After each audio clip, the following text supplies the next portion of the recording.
This is the reading for day 111 of the year 2022, April the 21st, 2022. I'm reading from the New Living Translation of the Chronological One-Year Reading Bible. Today's scripture is from the book of 2 Samuel. 2 Samuel chapter 3, starting at verse 6. Heading: Abner joins forces with David. As the war between the house of Saul and the house of David went on, Abner became a powerful leader among those loyal to Saul. One day, Ishbosheth, Saul's son, accused Abner of sleeping with one of his father's concubines, a woman named Rizpah, daughter of Aiah. Abner was furious. "Am I a Judean dog to be kicked around like this?" he shouted. "After all I have done for your father, Saul, and his family and friends, by not handing you over to David, is this my reward? That you find fault with me about this woman? May God strike me and even kill me if I don't do everything I can to help David get what the Lord has promised him.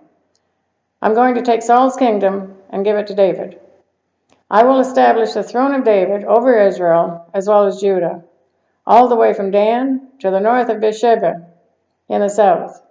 Ishbosheth didn't dare say another word because he was afraid of what Abner might do. Then Abner sent messengers to David saying, "Doesn't the entire land belong to you?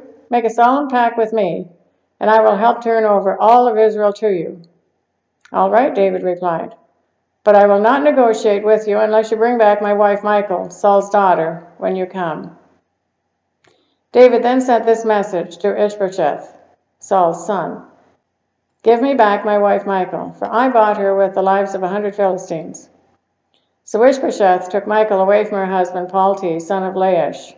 Palti followed along behind her as far as Bahurim, weeping as he went. Then Abner told him, "Go back home." So Palti returned. Meanwhile, Abner had consulted with the elders of Israel. "For some time now," he told them, "you have wanted to make David your king. Now is the time. For the Lord has said, I have chosen David to save my people Israel from the hands of the Philistines and from all the other enemies." Abner also spoke with the men of Benjamin. Then he went to Hebron to tell David that all the people of Israel and Benjamin had agreed to support him. When Abner and 20 of his men came to Hebron, David entertained them with a great feast. "Let me go and call an assembly of all Israel to support my lord the king. They will make a covenant with you to make you their king, and you will rule over everything your heart desires." So David sent Abner safely on his way.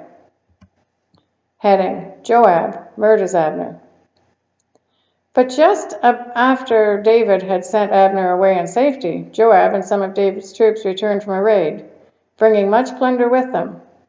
When Joab arrived, he was told that Abner had just been there visiting the king and had been sent away safely. Joab rushed to the king and demanded, "What have you done? What do you mean by letting Abner get away? You know perfectly well that he came to spy on you and find out everything you're doing."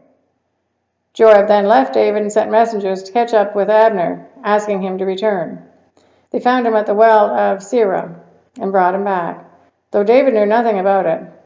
When Abner arrived back at Hebron, Joab took him aside at the gateway as if to speak with him privately.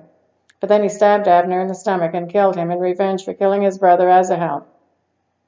When David heard about it, he declared, "I vow by the Lord that I and my kingdom are forever innocent of this crime against Abner, son of Ner. Joab and his family are the guilty ones. May the family of Joab be cursed in every generation, whether man who has open sores or leprosy, or walks on crutches, or dies by the sword, or begs for food." So Joab and his brother Abishai killed Abner because Abner had killed their brother Asahel in the battle of Gibeon. Heading: David mourns Abner's death. Then David said to Joab and all those who were with him, "Tear your clothes and put on burlap. Mourn for Abner." And King David himself walked behind the procession to the grave. They buried Abner in Hebron, and the king and all the people wept at his graveside. Then the king sang this funeral song for Abner. "Should Abner have died as fools die? Your hands were not bound, your feet were not chained. No, you were murdered, a victim of a wicked plot." All the people wept again for Abner. David had refused to eat anything on the day of the funeral, and now everyone begged him to eat. But David had made a vow, saying, "May God strike me and even kill me if I eat anything before sundown." This pleased the people very much. In fact, Everything the king did pleased them. So everyone in Judah and all Israel understood that David was not responsible for Abner's murder. Then King David said to his officials, "Don't you realize that a great commander has fallen today in Israel? And even though I am the anointed king, these two sons of Zeruiah, Joab and Abishai, are too strong for me to control. So may the Lord repay these evil men for their evil deeds." 2 Samuel chapter 4, starting at verse 1.